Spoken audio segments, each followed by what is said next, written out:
Eye of the Tiger?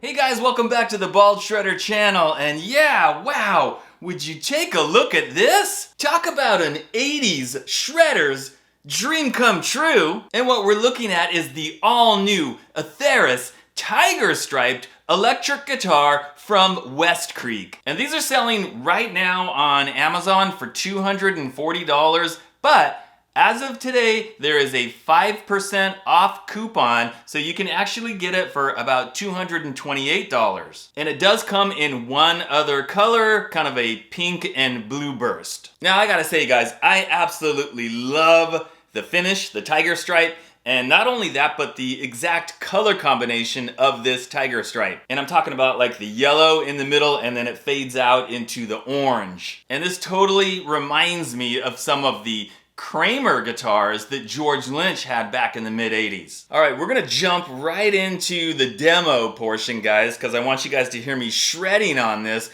but I need to point something out first. This guitar does feature coil splitting, push-pull pots so that you can split the humbuckers. And there's two of them. The tone, that's for the bridge pickup, and the volume, that's for the neck pickup. So after the first shredding sample, then I'm gonna pull up both of these to split the coils, and then I'm gonna play in all three pickup positions. And then I'll do the same thing after the clean sample. But real quick guys, if you could just do me a favor, if you are not already subscribed to the Bald Shredder, if you could just reach down and hit that subscribe button, that would be cool. Thank you.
Now, if you want to see me do some more shredding on this very cool guitar, be sure to tune into my weekly live stream this Wednesday, 7 p.m. right here on the Bald Shredder channel. I'll be playing this guitar. All right, what'd you guys think? Wow, these pickups are hot. It's got 2 Alnico humbuckers, and yep, I measured the output. The bridge pickup is at like 16.5K, and the neck pickup is like 8.78K.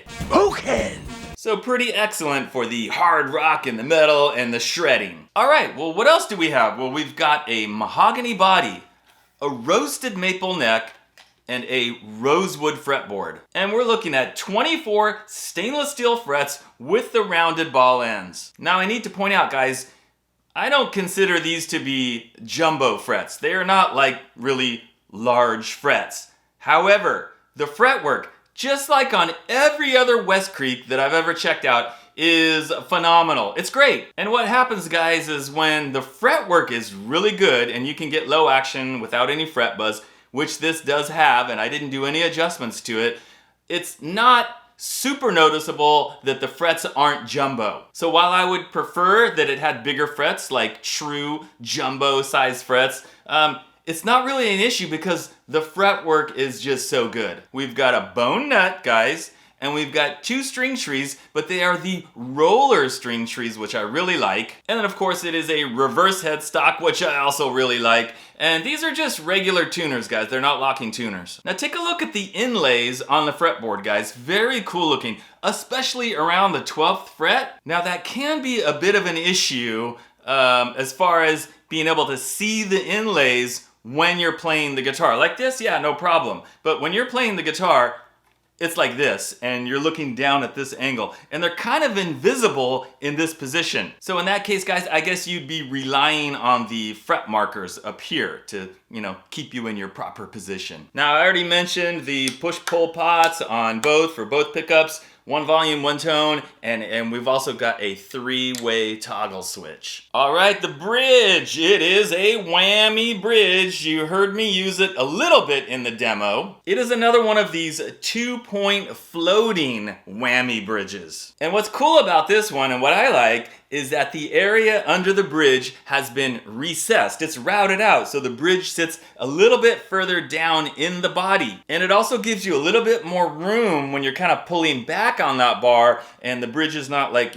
running into the body like it might be if it was not routed out and not recessed. And then another cool thing about that is that the bridge sits a little bit lower in the body, which I like as far as like my hand position and just the way it feels under my hand. Okay, however, guys, tuning stability, right? This is not a Floyd Rose. It's not a double locking tremolo. It just isn't. And if you're going too crazy with the whammy, if you're doing dive bombs and stuff, don't expect it to stay in tune. And like I've said many times before in other videos, these kind of bridges, a floating 2-point, not double locking, it's really kind of only good for a little bit of light whammy use. And that's really cool. I like doing that. I like that little bit of light vibrato, especially when you're playing something a little bit like slower and more melodic. It's really nice. But you can't go too crazy with it. But to get the best out of this kind of bridge, you're gonna wanna put new strings on it.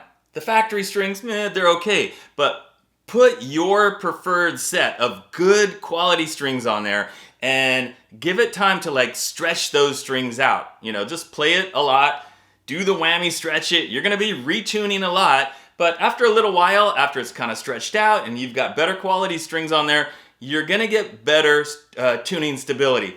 It's still not gonna be perfect. You still can't go too crazy with it and do the dive bombs and stuff, but if you just do a little bit of light whammy, it'll stay in tune for the most part. Okay, how about the weight? How much does it weigh? It weighs right about 7.5 pounds. Now, do I think this is an awesome guitar? Do I like it? Yes and yes. And I'm sure that the awesome tiger stripe graphic has a lot to do with that. I can admit that. But it's also 24 frets. It's also got 2 humbuckers. It doesn't have a Floyd Rose, reverse headstock. A lot of things that I really love in an awesome shred guitar. Not to mention this, no plate, curved right here, kind of at an angle, excellent upper fret access. Yeah, awesome. But we should always be looking at ways to like improve these guitars? Like suggestions. How would I think that they could make this guitar even better? And I do have a few suggestions. First up, the neck, guys. It is not as thin as I would like it to be. I noticed right away when I pulled it out of the box and pulled the wrapper off and I put my hand on that neck, I noticed instantly when a neck is not super thin. And while this isn't a huge neck, it's also not as thin as I would like it to be if we're going for that true like 80s shred guitar design. And just to confirm my suspicions, guys, I measured the thickness of the neck at the 1st fret and the 12th fret. At the 1st fret, right here, we're talking about the thickness. We're talking about, from the top of the fretboard to the back of the neck here. It is 21.7 millimeters. And at the 12th fret, the thickness was exactly 23 millimeters. Now I can admit, guys, a lot of this has to do with personal preference. Not everybody wants a wizard thin neck, but not everybody wants a huge chunky baseball bat Les Paul neck either. But I think for this kind of guitar, with the look of it and all the features and everything, you're really going for that 80s shredder guitar vibe. I do think a thinner neck profile would be appropriate. I'm talking about 19 if you can, 20 at the most, 20 millimeters at the 1st fret, but 19 millimeters, that would be awesome. And then at the 12th fret, 20 millimeters and not bigger. And I think that would be a great improvement with just how it feels in your hand, especially when you have smaller hands like me. My second suggestion, the frets. And while I said it does have great fretwork and the action is low and there's no fret buzz, absolutely true. But again, if we're going for that true like 80s shred guitar, I think it needs the jumbo frets, like the really true size jumbo frets. So that's suggestion number 2. And finally, while I know a lot of people love the whammy and the tremolo on there, I would suggest doing a model like this with a hardtail bridge. And I don't mean just like change this one and discontinue it. I mean, offer both. Have some models like this, same shape, 2 humbuckers, volume tone, 3-way toggle, everything. Roasted maple neck, 24 frets, reverse headstock, all that. Make the neck thinner, put the jumbo frets on there, and then make a model with the hardtail bridge. You can do it in different colors or whatever. It doesn't have to be the same graphic, although that would be cool. Because I just like to see options, Some people want the whammy, some people don't. So I think it would be cool to have a guitar like this with those 3 changes. Thinner neck, jumbo frets, and a hardtail bridge. But as far as this actual guitar right here, the model, I still think it's fantastic. And technically, guys, you don't have to use the whammy. You could just take the bar out, tune it up, and just leave it in that position and use it like a hardtail. All right, guys, so that pretty much does it for the all-new, very cool Aetheris Tiger Stripe electric guitar from WestCreek. And if you want more information, of course, I've got that link down in the video description. Thanks for watching, and I'll see you next time.